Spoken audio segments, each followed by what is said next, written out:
always got the sound on. We've got our 1586 back on grain cart duty. It's hooked to a J&M 750 grain cart.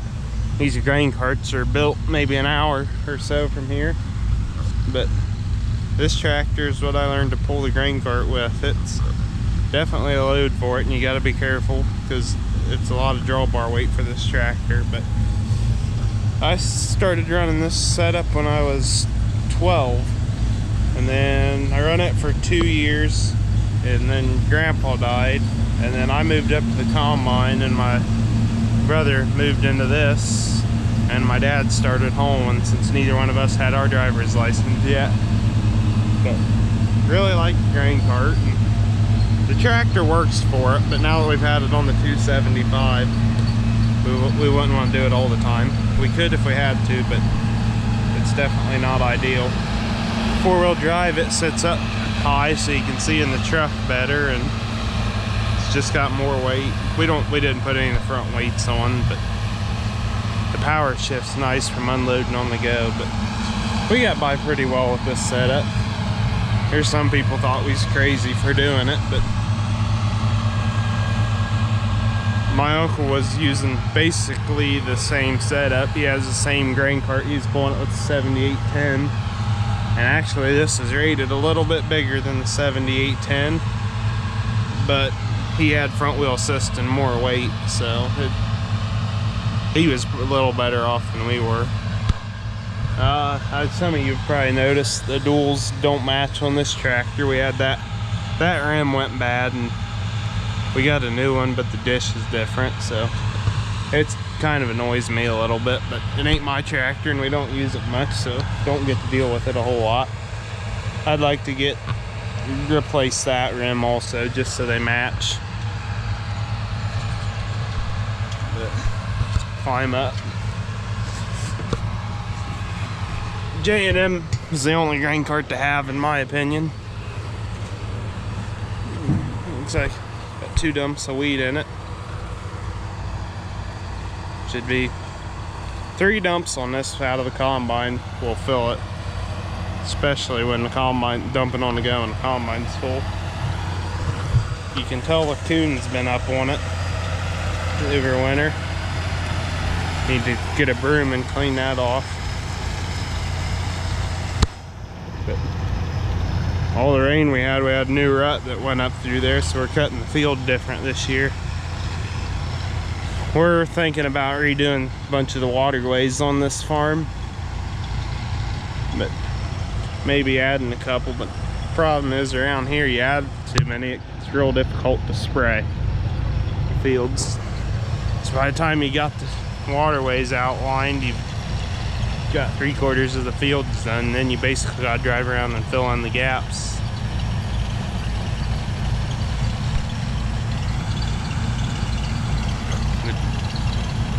After it rained, it cooled down quite a bit, which is nice. It ain't so bad anymore.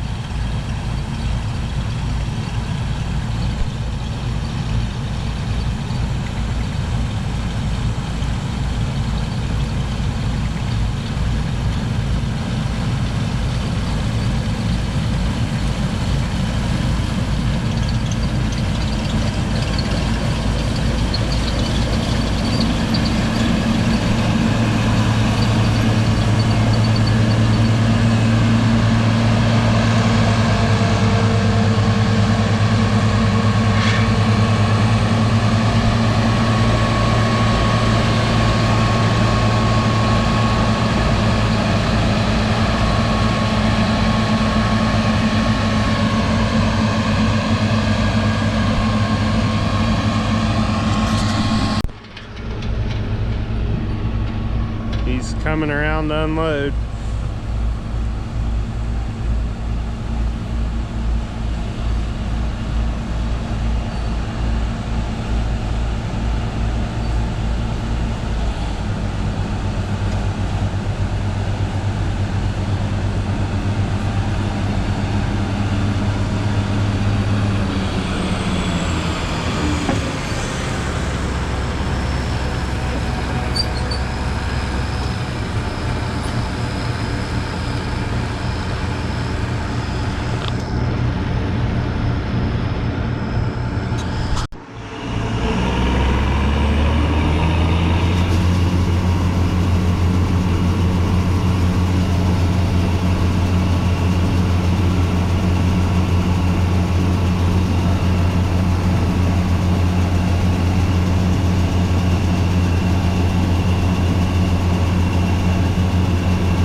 go ahead and get the grain truck spun around. My brother's gonna bring the grain cart up and unload it.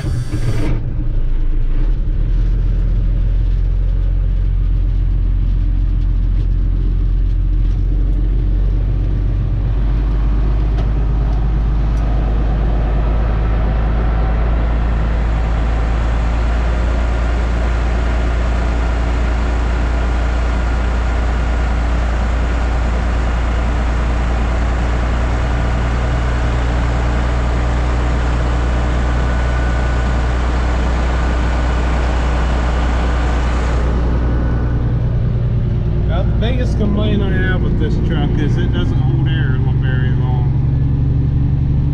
It's got to be at 90 before the brakes release.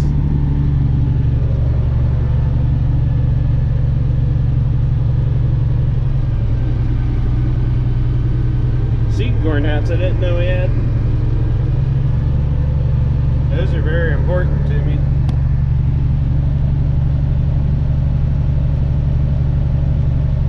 Never did get this thing to get repainted this spring.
Out here getting some combining footage. I don't know if you can see it, but there's a little fawn up there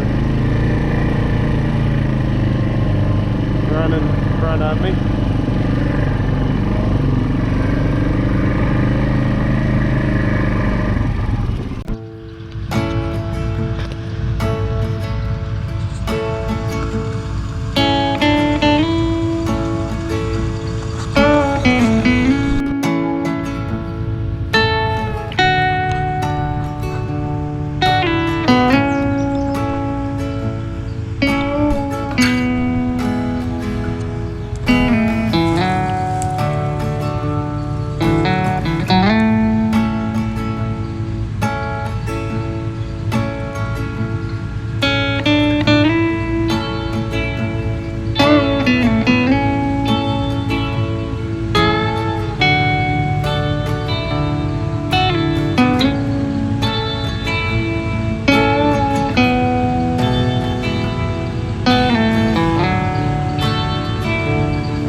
it slow since we got wet wheat on.